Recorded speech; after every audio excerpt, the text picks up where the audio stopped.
a frustrating game today. You had the majority of the chances, hit the post and the bar as well. Talk us through your thoughts on that performance today.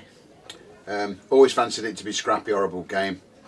The pitch is starting to dry out now. Very heavy wind. I don't think people understood there's a very, very strong wind once it went above head height. So, yeah, I thought it was always going to be scrappy game, and could somebody win it 1-0? And you're right, I think we had the best chances out of the game to win it, but it's still a massive point for us where we are. It was quite a scrappy affair as well. Obviously a red card to Jack Storer.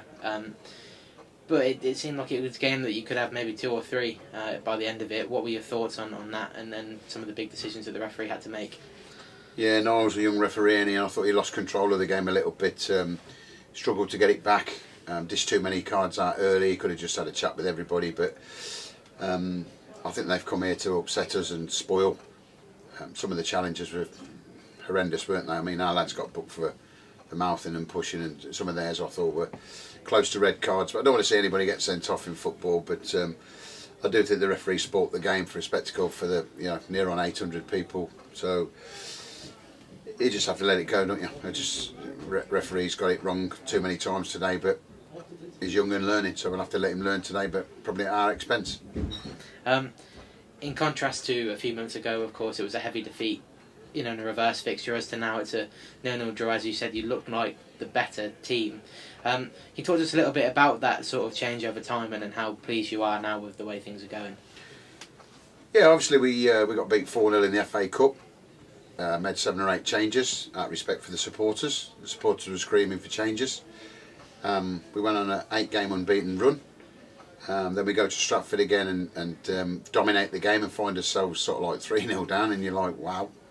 We had a right good go, got back to 3-2. It looked like we were just about to equalise, and the goalies got injured and stopped the game. They've nicked the winner in the last kick, 4-2. So they're obviously now Jimmy's bogey team. So we've got Stratford at home, front of 800, boardroom rammed to the rafters with local supporters, and we just didn't find a way to get the winner.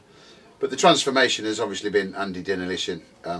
Andy's come in, and his workload and his work ethics on the pitch, on the training ground, is as you lads have seen what we're doing now. We're doing all the, is it called analysation? Is that the right word? But we do all the analysis now, that to a fine tooth comb sort of analysis, rather than before we was just doing videos and having a chat about the opposition. The lads have obviously bought into it. I've just said in the changing rooms there, listen, we're disappointed we ain't won the game, but with the organisation that the group have got between themselves and the head coach Andy is fantastic.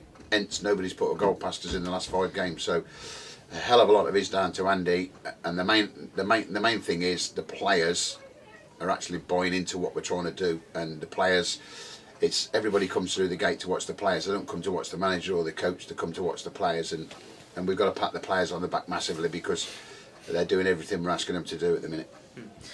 Talking about obviously the clean sheets and the great defensive record that there has been of late, one player in particular that's been quite key in that respect is Scott McManus.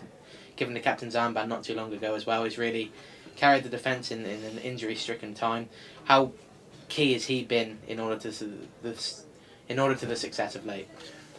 I think Scott got himself a little bit upset with the performances of the team, and we had an heart-to-heart, man-to-man, and he told me he was going to leave and go to Telford.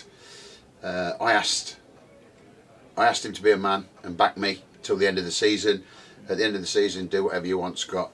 And from that point, he went away and he had a sleep. He come back in the morning, and we had another chat. And he said, "Look, I've been offered to go to Telford, but I'm going to stick it out with you. You're right. I do owe you a little bit of respect. From you brought me in, and I want to see it through with you. I don't want your club to go down." And then from that point, we've had another chat. And obviously, Dale's going to Dubai.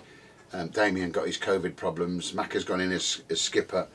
And boy, has he bought into the armband. He's done absolutely fantastic, and everybody out there now is seeing a rejuvenated Scott McManus, and he's great to watch, isn't he? Because he's holding the back foot, he's holding the back line together. He's got 2 young fullbacks, and he's got Daly, or he's lucky he could have Magunda, or he could have Damien McGrory. But at the moment, it's so good to see Scott in charge of the game, and he is in charge of the game. Probably let himself down a little bit today, having a yellow card because he's raced over and pushed that lad. But he's galvanised the lads. He says the right things. He talks to them, and we're just seeing a totally different Scott McManus. So hopefully he's going to sign a contract with us, and we're getting tied up for next season.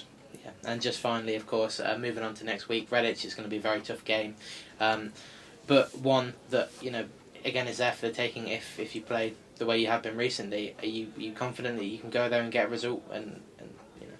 Well, I'll say this about the Southern Central. If you have a look now, everybody's down the bottom. Everybody's trying to stay up.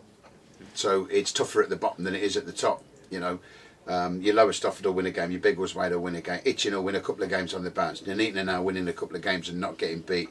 Redditch will win a game. Bromsgrove will win a game. So I'll class it as the championship, because everybody in that championship, nobody knows who's going to win it from start to finish. And even if you watch the Premiership, the focus goes to the bottom of the table. Once the league's won by Man City, it'll just drop onto the bottom of the table, and it'll all be about who plays each other at the bottom, and that's where we are. Redditch is going to be a very, very tough game because they're scrambling as well as us to stay up. I don't think anybody in this league really wants to take the club down, because there's some good clubs in here, good established Southern League Central side. So whoever the two are, it'll be a shame to lose them, because there's some good managers and good teams around, and we just got to make sure it's not us, ain't we? Yeah. Well, thank you for your time. Thank you, mate. Congratulations on the point. Thank you, guys. Cheers. Again.